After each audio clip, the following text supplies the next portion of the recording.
एक 22 वर्षाचा मुलगा माझ्याकडे आला होता माझ्या क्लिनिकमध्ये. कशासाठी?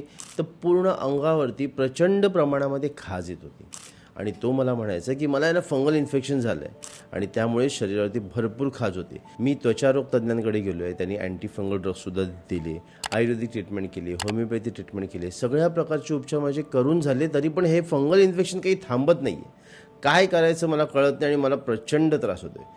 त्या रुग्णाचे वडीलसुद्धा मला म्हणाले की सर, जेवतानासुद्धा हा खाजवत असतो, आम्हालासुद्धा खूप वाईट वाटतं, प्लीज काहीतरी करा ना. आता या रुग्णाकडे ज्यावेळेला मी बघितलं त्यावेळेला त्याच्याकडे मला एक सिम्पटम दिसलं. कुठलं माहिती आहे? त्याच्या मानेवरती काळ्या काळ्या रंगाच्या पट्ट्या होत्या. मग त्याला मी विचारलं की तुझ्या काखेमध्ये कसं आहे रे? तो मला म्हणाला काखेमध्ये सुद्धा काळं काळं झालं. पोटावरती कसं आहे? तुला पोटामध्ये सुद्धा काळ्या काळ्या रंगाचे डाग आहेत. मित्रांनो, त्याला जो त्रास होता तो फंगल इन्फेक्शनचा होता, पण तो होण्याच्या मागचं कारण कुठे होतं माहिती आहे तुम्हाला? त्याच्या लिव्हरमध्ये. आणि ज्या वेळेला हे डायग्नोसिस झालं की त्याच्या लिव्हरमध्ये हा प्रॉब्लेम आहे म्हणून हा त्रास होतोय, त्यानंतर ट्रीटमेंट एकदम सुकर झाली. चला, आज आपण याच गोष्टीबद्दल जाणून घेणार आहोत की या मुलाचं फंगल इन्फेक्शन जे होतं ते लिव्हरमध्ये कसं काय होतं. तर हा व्हिडिओ शेवटपर्यंत नक्की बघा.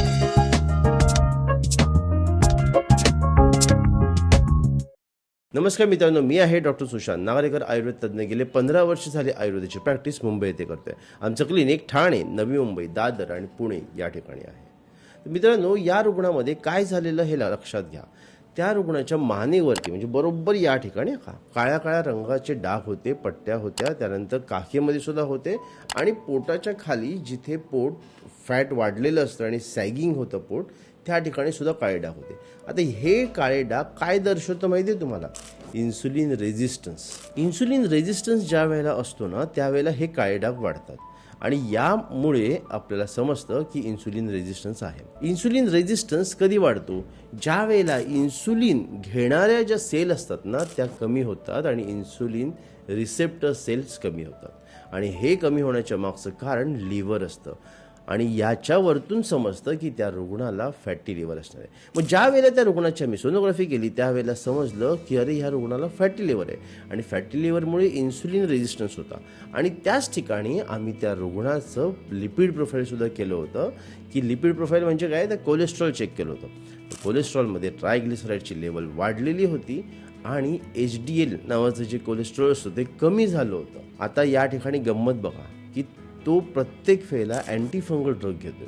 म्हणजे त्याला फंगल इन्फेक्शन नव्हतं का? फंगल इन्फेक्शन होतं, पण तरीसुद्धा ते कमी होऊन परत यायचं, कारण त्याच्या शरीरामध्ये इन्सुलिन रेझिस्टन्स कमी करण्यासाठी जे करायला पाहिजे ते केलंच नव्हतं. या ठिकाणी दोन्ही ठिकाणी ट्रीटमेंट करणं गरजेचं होतं की एका बाजूला फंगल इन्फेक्शनची ट्रीटमेंट आणि त्याचबरोबर हे इन्सुलिन रेझिस्टन्स कमी करण्यासाठी सुद्धा ट्रीट करणं गरजेचं होतं. आयुर्वेदानुसार या ठिकाणी त्याच्या शरीरामध्ये कफ प्रचंड प्रमाणामध्ये वाढला होता. त्या मुलाला मी एक प्रश्न विचारला, काय रे बाबा, तुझं वजन गेल्या 2-3 वर्षात खूप वाढलं आहे का? तो बोलला भरपूर वजन वाढलं आहे. मग पुढचा प्रश्न होता की तू बसून काम करतो का? तो होतं की मी बसूनच काम करतो. त्याचे घरातले म्हणाले हा फक्त बसून काम करतो आणि दिवसभर नुसताच चरत असतो. काही ना काहीतरी खाणं त्याचं चाललेलंच असतं. ऑइली खाणं असतं, मग दररोज जेवणाच्या नंतर आईस्क्रीम खाणं असतं, दुधाचे वेगवेगळे पदार्थ खातो आणि व्यायाम अजिबात करत नाही. मित्रांनो, ज्या वेळेला आपण गोड पदार्थ जास्त प्रमाणात खातो आणि व्यायाम अजिबात करत नाही त्यावेळेला शरीरामध्ये ट्रायग्लिसराईडचं प्रमाण वाढतं आणि HDLचं प्रमाण कमी होतं. या कारणामुळे फॅटी लिव्हर होऊ शकतं. आता या ठिकाणी आयुर्वेदानुसार हेच पदार्थ, गोड पदार्थ, स्निग्ध पदार्थ आणि अजिबात शरीराची हालचाल न करणं याने शरीरामध्ये कफाचं प्रमाण खूप वाढतं, रक्तामध्ये कफाचं प्रमाण खूप वाढतं आणि रक्तामध्ये कफाचं प्रमाण वाढल्या कारणाने आळससुद्धा वाढतो, मनामध्ये सुद्धा आळस वाढतो, शरीरामध्ये जडपणा वाढतो आणि त्यामुळे शरीरावरती खाज यायला सुरुवात होते. आणि ही खाज कमी करण्यासाठी आपल्याला कफ कमी करणं खूप गरजेचं असतं.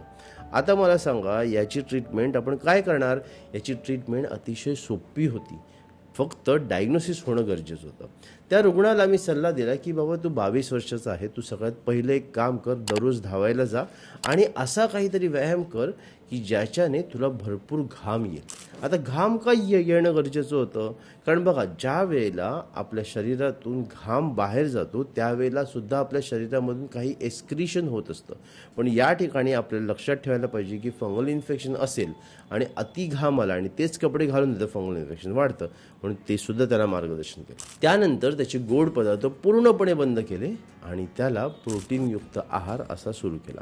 त्याचबरोबर कफशामक असा आहारसुद्धा त्याला सुरू केला आणि त्याला एक गोष्ट आणखीन एक सांगितली की सगळ्यात पहिलं, दिवसभरामध्ये सारखं खात बसायचं नाही.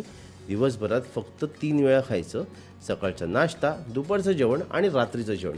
मध्ये कधी भूक लागली तर एखाद दुसऱ्या मनुका तोंडामध्ये टाक, पण जेवायचं नाही किंवा काही खायचं नाही, असं त्याला सल्ला दिला. असं करत करत त्याने 15 दिवस हे फॉलो केलं. 15 दिवसानंतर त्याचे जे डाग होते ते कमी झाले, त्याची खाज कमी झाली. सगळ्यात महत्त्वाचं म्हणजे खाज कमी झाली, डाग कमी झाले आणि त्याच्या शरीरावरती जे फंगल इन्फेक्शन होतं ते सुद्धा कमी झालं.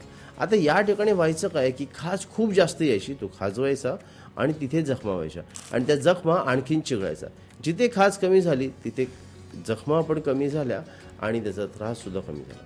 मित्रांनो, या ठिकाणी सांगण्याचं तात्पर्य एकच आहे की त्याचं डायग्नोसिस जे होतं ना ते कुठेतरी त्याच्या लिव्हरमध्ये होतं, ना की त्याच्या त्वचेमध्ये.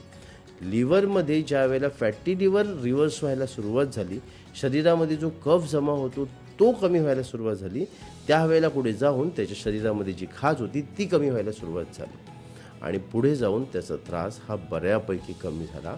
त्याचे वडील आणि तो दोघेही माझ्याकडे परत आले आणि सांगितले की डॉक्टर, हा त्रास बऱ्याच दिवसापासून होता, आम्ही अक्षरशः हैराण झालो होतो, पण आता हा त्रास कमी व्हायला सुरुवात झाली आहे, तर त्यासाठी आम्ही तुमचे मनापासून आभार. मित्रांनो, प्रत्येक वेळेला आपण विचार करतो की काही घरगुती उपाय सांगा किंवा काहीतरी मला औषध सांगा, पण बरेच असे आजार असतात की ज्यांना आपल्याला आहार आणि व्यायाम व्यवस्थित करून उपाय करणं गरजेचं असतं. आता याच रुग्णामध्ये आम्ही पुढे जाऊन त्याला वमन सजेस्ट केलं आणि त्यानंतर बस्ती सजेस्ट केली. आणि ती वमन कशासाठी? तर शरीरामध्ये जे कफ वाढलेलं आहे ते कमी करण्यासाठी, आणि दुसरं बस्ती म्हणजे पुढे जाऊन हा त्रास परत न व्हावा म्हणून लेखन बस्ती नावाचा एक प्रकार असतो, तो आम्ही त्यांना सजेस्ट केला. असं केल्याने त्याच्या शरीरातला कफ बऱ्यापैकी कमी होणार आहे आणि त्याला बऱ्यापैकी बरं वाटणार आहे. मित्रांनो, ही आजची केस स्टडी तुम्हाला कशी वाटली मला कमेंट बॉक्समध्ये नक्की सांगा आणि पुढचा व्हिडिओ येईपर्यंत स्वस्थ राहा, मस्त राहा.